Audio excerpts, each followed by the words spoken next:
House Republican Conference. We are unified and so proud to have elected Mike Johnson as Speaker of the People's House.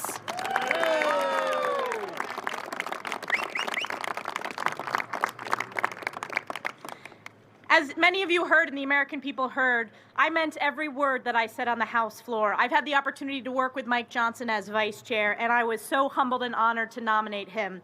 Mike epitomizes servant leadership.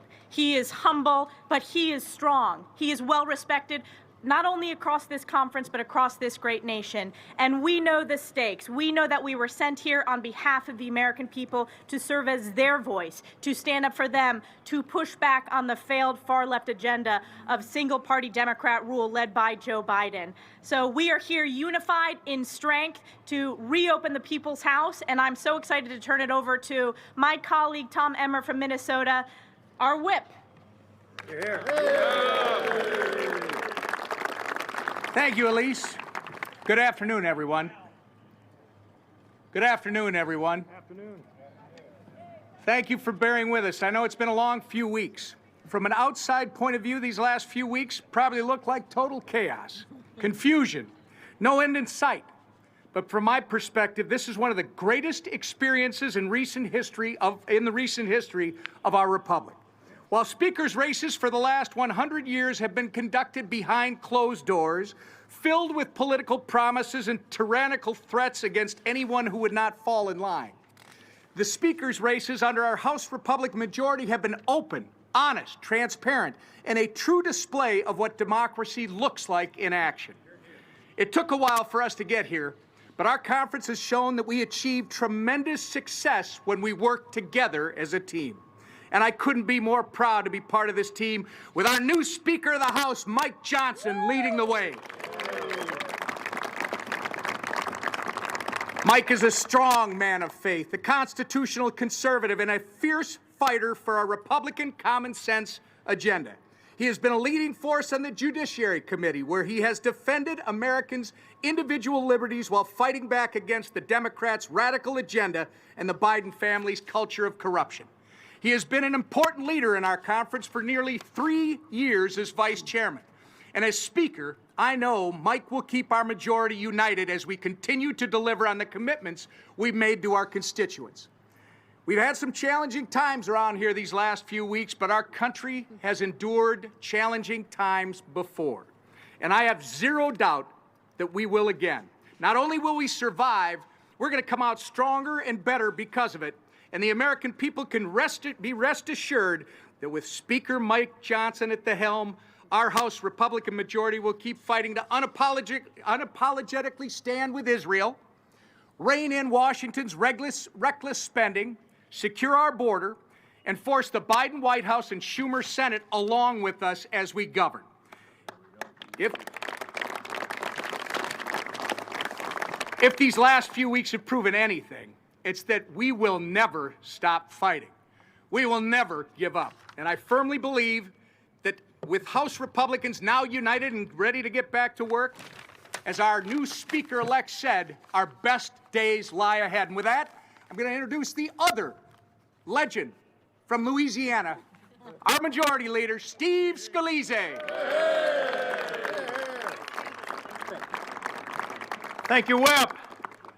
Well, this is a great day. This is a day that's been coming for a long time.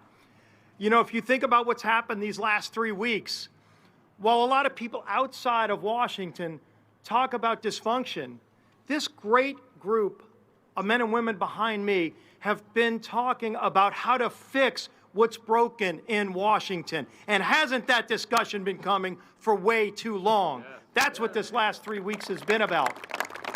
That's what we have been struggling through. That's what we've been working towards, and we resolved it today by electing Mike Johnson as our next speaker.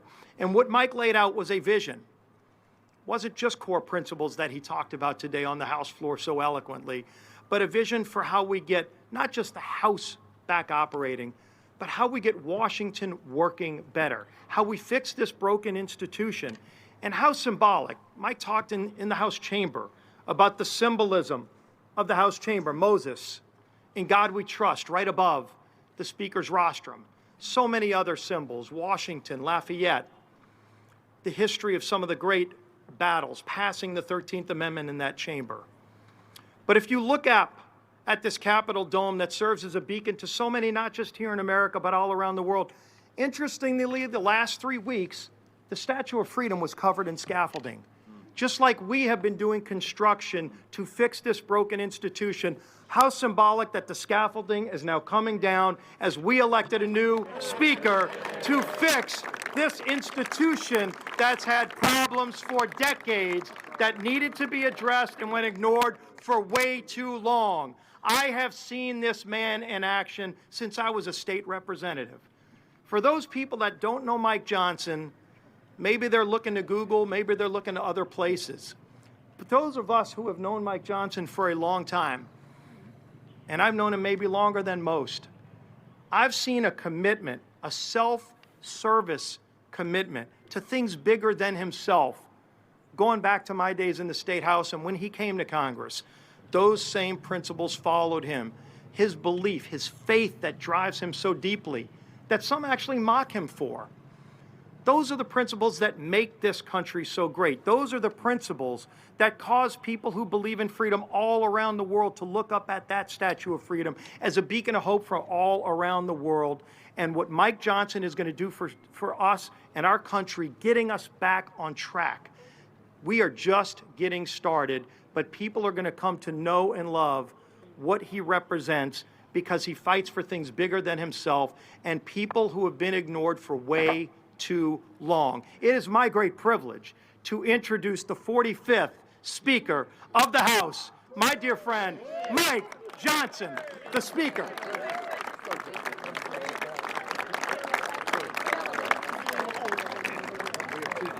Thank you, Stephen, and thank you, Tom and Elise. This is an extraordinary team that has been assembled here to serve the American people. Steve Scalise represents so much in our home state of Louisiana. One of the things he truly represents is perseverance and hope. And as he was talking here just a moment ago, I was reminded of the scripture that says suffering produces perseverance, perseverance produces character, and character produces hope. What we need in this country is more hope. The people have lost their faith in our institutions. Their faith is at an all-time low. And one of the reasons they've lost it is because the Congress, over the years, has not delivered for the American people well enough. We're in the majority right now. We've gone through a little bit of suffering. We've gone through a little bit of character building. And you know what it's produced? More strength, more perseverance, and a lot of hope. And that's what we're about to deliver to the American people. Yeah. We're going to speak with clarity and conviction and consistency to the American people. We're going to tell them what we're for, what agenda we are pursuing, and why it is best for every American, why it will give them more liberty, opportunity, and security. We're going to speak to that clearly. We're going to act consistently, and we're going to exhibit two things here, trust and teamwork. And this group will deliver for the American people. I said it in the chamber, and I will say it here. We're going to govern well, and I think the people are going to be very pleased with those results. We're so grateful. I'm so grateful and so humbled to have gotten a unanimous vote on the floor by all of my colleagues here.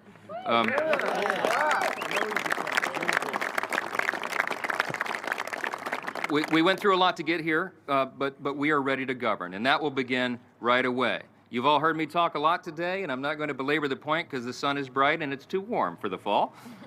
But I'll say this. We're going to dispense with all the usual ceremonies and celebrations that traditionally follow a new speakership because we have no time for either one. The American people's business is too urgent in this moment. The hour is late, the crisis is great. In America, we hear you.